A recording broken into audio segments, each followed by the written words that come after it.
पिछले वीडियो में हमने आदिकाल की दो परिस्थितियों, सामाजिक और धार्मिक परिस्थिति को जाना। अब देखेंगे आगे।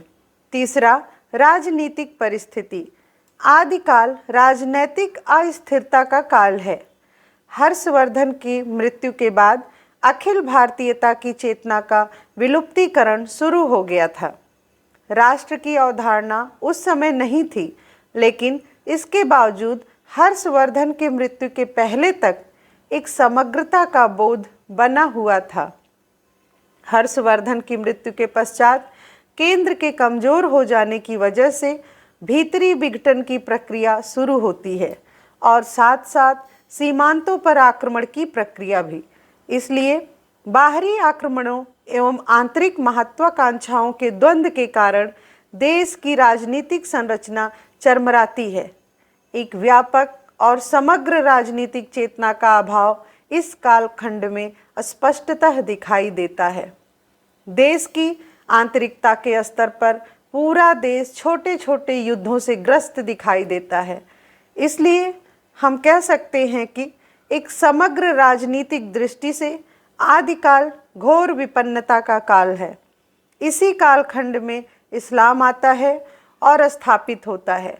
इसके बहुआयामी दूरगामी परिणाम और प्रभाव हमें समाज पर, कलाओं पर और साहित्य पर दिखाई देते हैं।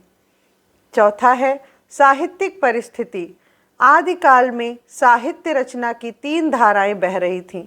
एक ओर तो परंपरागत संस्कृत साहित्य की रचना हो रही थी, तो दूसरी ओर प्राकृत अपभ्रंश भाषा में प्रभूत साहित्य का सृजन जैन कवियों के द्वारा किया जा रहा था।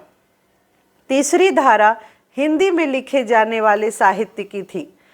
इस काल में संस्कृत साहित्य के अंतर्गत पुराणों एवं स्मृतियों पर टीकाएं लिखी गई तथा ज्योतिष एवं काव्य शास्त्र पर अनेक मौलिक ग्रंथों की रचना की गई। 9वीं से 11वीं सदी तक कन्नौज एवं कश्मीर संस्कृत साहित्य के केंद्र रहे। इस काल में अपभ्रंश प्रमुखतः धर्म की भाषा बन गई। जहाँ तक साहित्य, कला और संस्कृति का प्रश्न है, तो जाहिर है इन सब का प्रभाव पड़ता है आदमी के चिंतन और कविता पर भी। सामाजिक और राजनीतिक स्तर पर जितना बड़ा संघर्ष होगा, उतनी ही बड़ी कला और उतना ही बड़ा मनुष्य भी पैदा होगा।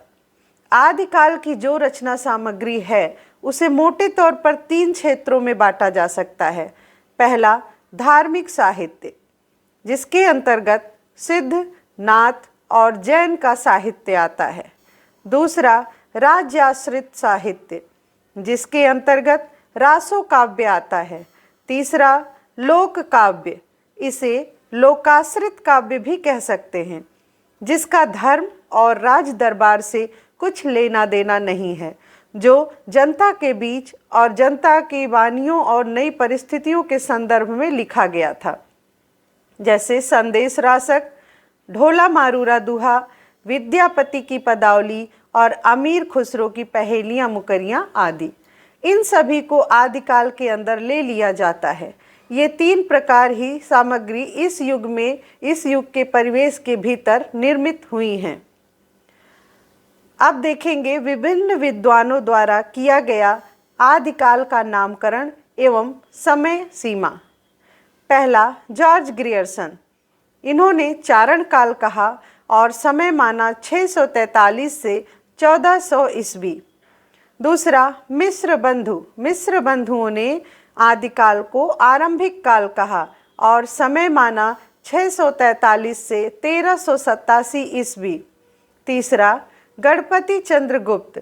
इन्होंने प्रारंभिक काल कहा और समय माना 1184 से 1350 ईस्वी।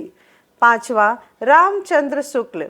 इन्होंने वीर गाथा काल नाम दिया और समय माना 993 ईस्वी से 1318 ईस्वी। छठा, राहुल सांकृत्यायन। इन्होंने सिद्ध सामंत काल कहा, समय माना 760 से 1300 ईस्वी। आठवां, राम कुमार वर्मा।